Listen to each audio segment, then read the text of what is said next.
semuanya, perkenalkan nama saya Jody. NIM saya 311843.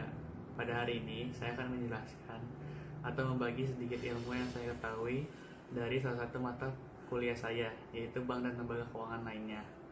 Nah, materi yang akan saya jelaskan pada hari ini mengenai manajemen dana pensiun. Semoga kalian semua dapat mengerti apa yang akan saya jelaskan nanti. Selamat menyaksikan. Sekarang kita langsung mulai saja penjelasan tentang manajemen dana pensiun. Kalian tentu tidak asing dengan kata pensiun atau dana pensiun. Kita akan bahas pengertiannya dahulu. Dana pensiun adalah badan hukum yang mengelola dan menjalankan program yang memenuhi janji manfaat pensiun. Lalu dalam dana pensiun juga ada dasar hukumnya, yaitu Undang-Undang Nomor 11 Tahun 1992, yaitu tentang dana pensiun. Sekarang kita bahas usia atau manfaat dana pensiun itu. Dibagi dalam 4 kategori. Yang pertama itu normal. Maksudnya adalah manfaat yang akan kita terima dari dana pensiun itu baru akan kita terima saat kita memasuki usia pensiun. Yang kedua itu dipercepat. Maksudnya, manfaat dari dana pensiun yang kita terima bisa kita terima sebelum kita memasuki usia pensiun, tetapi dengan alasan tertentu. Lalu yang ketiga, itu pensiun cacat. Jadi kita bisa menerima dana pensiun karena kita mengalami cacat. Dan yang keempat itu pensiun ditunda. Maksudnya dana pensiun yang kita terima itu ditunda atau tidak bisa diambil dulu karena perintah dari atasan. Selanjutnya kita bahas tujuan dana pensiun. Ada 2 kategori, yaitu bagi pemberi kerja dan bagi karyawan. Kita akan bahas dulu manfaat bagi pemberi kerja. Saya berikan 3 manfaat, yaitu yang pertama, agar pada masa pensiun karyawan mendapat jaminan. Lalu, untuk memberikan rasa aman pada karyawan. Dan yang ketiga, untuk meningkatkan kinerja dan motivasi karyawan. Nah, sekarang manfaat bagi karyawan. Untuk mendapatkan penghasilan di masa yang akan datang sesudah mereka memasuki usia pensiun. Lalu yang kedua, untuk memberikan rasa aman dan motivasi lebih dalam bekerja. Sekarang kita bahas jenis lembaga dalam dana pensiun. Ada 2 lembaga, yaitu yang pertama, dana pensiun pemberi kerja. Dana pensiun yang dibuat oleh orang atau badan yang mempekerjakan karyawan selaku pendiri untuk menyelenggarakan program pensiun manfaat pasti bagi kepentingan sebagian atau seluruh karyawan sebagai peserta dan yang menimbulkan kewajiban terhadap pemberi kerja. Lalu yang kedua itu dana pensiun lembaga keuangan. Dana pensiun lembaga keuangan adalah dana pensiun pemberi kerja yang menyelenggarakan program pensiun iuran pasti dengan iuran dari pemberi kerja yang didasarkan pada rumusan yang dikaitkan dengan keuntungan pemberi kerja. Selanjutnya, kita bahas jenis program yang ada dalam manajemen dana pensiun. Ada 2 program, yaitu yang pertama dilihat dari cara perhitungannya, dan yang kedua dari cara pembayaran iurannya.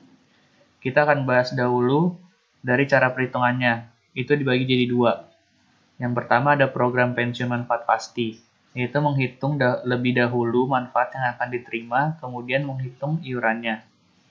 Lalu yang kedua itu program pensiun iuran pasti, yaitu menghitung lebih dahulu iuran yang harus dibayar, kemudian menghitung besarnya manfaat yang akan diterima. Lalu program yang kedua itu dilihat dari cara pembayaran iurannya. Dibagi menjadi 2 juga.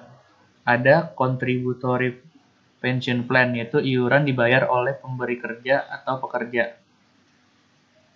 Lalu non-contributory pension plan, yaitu iuran dibayar oleh pemberi kerja. Nah, sekarang saya akan memberikan simulasi bagaimana cara menghitung dana pensiun. Di sini saya menggunakan salah satu bank, yaitu Bank Sinarmas. Selamat menyaksikan. Nah, sekarang kita mulai simulasinya.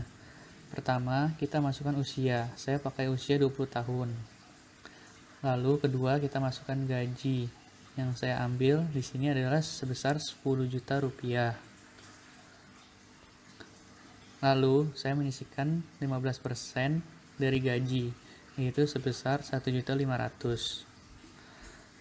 Nah, langkah selanjutnya, kita memasukkan harapan penghasilan bulanan yang saat pensiun.